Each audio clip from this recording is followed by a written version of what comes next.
it's Sam here from kitchengadgetsclub.com and of course the voice behind the popular Kitchen Gadgets podcast, Magic with Gadgets. Today I am back with the last episode of the Magic with Gadgets podcast before the summer break. As this goes out this evening, we're hopping on a ferry and we're heading on the Hull to Rotterdam ferry, and then we're going on a 6-week road trip and we're doing Belgium, obviously Holland, Germany, and we're going to France as well, and we can't wait. So make sure you're following us on social media because we can't wait to share with you our journey, the food we pick up and what we're cooking. And we asked for your input a few weeks ago about which kitchen gadgets to take with us on holiday, and we've decided on, wait for it, we are taking the Ninja Speedy with us, and we're also taking our pie maker with us. A lot of you have asked about the pie maker recently, and one thing I get really excited about is how delicious the ham shanks are when we pick them up in France. So that would be a great to cook like that in the pie maker. So any leftover ham you can follow along at home, of course. And of course we've batched quite a few videos, so our YouTube channel is still going to be a great resource for you, and we're going to be continuing with our 30 days of the Speedy, and then of course we're going to stick to a few extra recipes on, and then we're going to start our 30 days talking about that beauty behind me, and that is the Ninja Foodi 15-in-1. And that is the topic of today's podcast episode, which is what can the Ninja 15-in-1 do? And I'm going to grab Kyle and we're going to show you the buttons, and we're going to show you what it can do and what we like most about it. So, are you ready? So, heading over to our Ninja 15-in-1, and let me give you the grand tour of what it can do and its different buttons. So first of all, it has a slide, and this slide has 3 different sections so that you can go from 3 different types of cooking using this machine. So we're going to start right at the left. So going furthest left on here, this is called our pressure section. So this has natural release, quick release, and delayed release. Delayed release is very interesting because what that allows you to do is automatically release the pressure. So let's say you've got a cook time and it says 40 minutes plus 5 minutes natural pressure release. You can use delayed release, set up that last 5 minutes of the cook time, and then it will do it for you, and then the steam comes out on its own and such like. The same can be said with quick release. If you go to quick release, let's say you're just cooking for something high for 10 minutes. Once it's finished cooking, it'll make a funny sound like a bell, and then it will start releasing the pressure on its own. So this will make you jump the first few times you use it, but you'll soon get used to it. Give yourself a week of using it a bit and you'll get used to this. But it also stops you having to release the pressure yourself.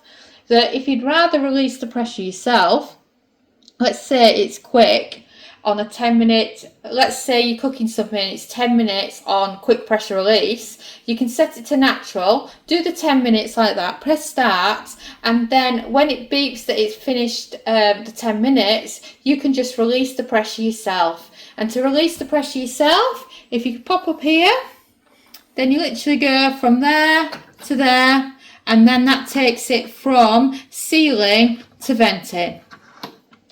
And that is what it's like on the pressure cook section. Note that if you've got an Instant Pot, then this is just like the main functions of an Instant Pot really, when you're in the pressure section.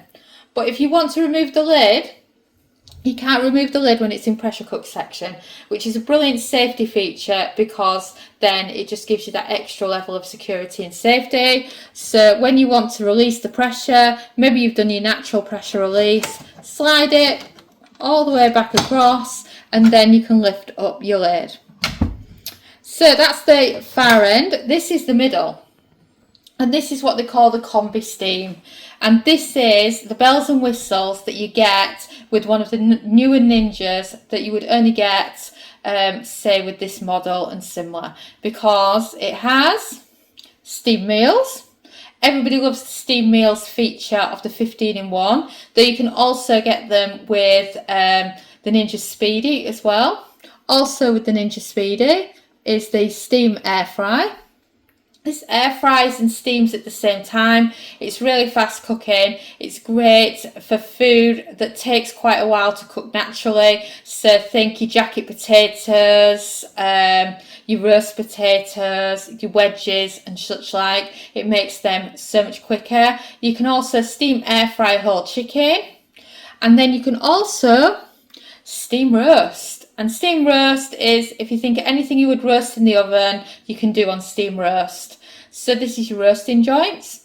So your whole chicken, your pork with crackling, your gammon, your roast beef, all of those can be done on steam roast. Long cooking food that you would cook in the oven can also be done on steam roast, such as, let me give you some examples, root vegetables. They take ages, but on steam roast they're much quicker. And then after these three, you've got these two. Steamed bread is a game changer. I cannot believe how good bread is on that setting. I'll have to do you a video at some point just so that I can show you how amazing the bread is. Honestly, it's like bakery style bread. So much better than when you've just air fried bread. So if you are a baker and you're wondering, should I get something like the 15-in-1? Then note, when the steam bread, then that is one of the functions that comes with this that doesn't come with the others. And steam bread is normally 180 Celsius, 360 Fahrenheit, 15 minutes, and you've got bread. Oh, it's amazing. And then last but not least on this section, we've got steam bake. It's like steam air fry and steam roast, but it's slightly slower on the crispiness. So this would be good if you're baking a cake and things like that. I haven't really used it that much. I prefer steam roast and steam air fry, and of course steam bread. And then that is that section in a nutshell. Just note for the cooking times and temps, because it's steaming at the same time and it preheats first, the cooking times are quick.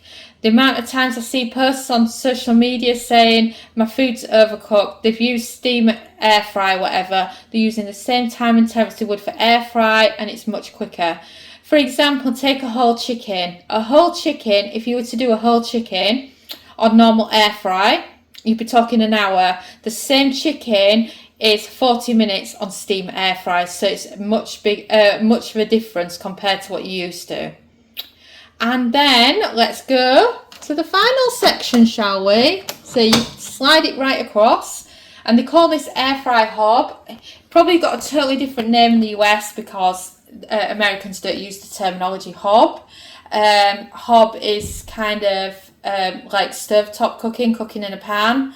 And they also wouldn't use grill. I believe they would use broil instead. So there's probably a little bit of a difference there from country to country.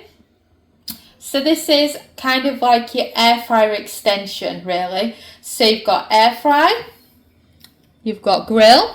What's brilliant about the grill is it goes up to 240 Celsius, which is 465 Fahrenheit.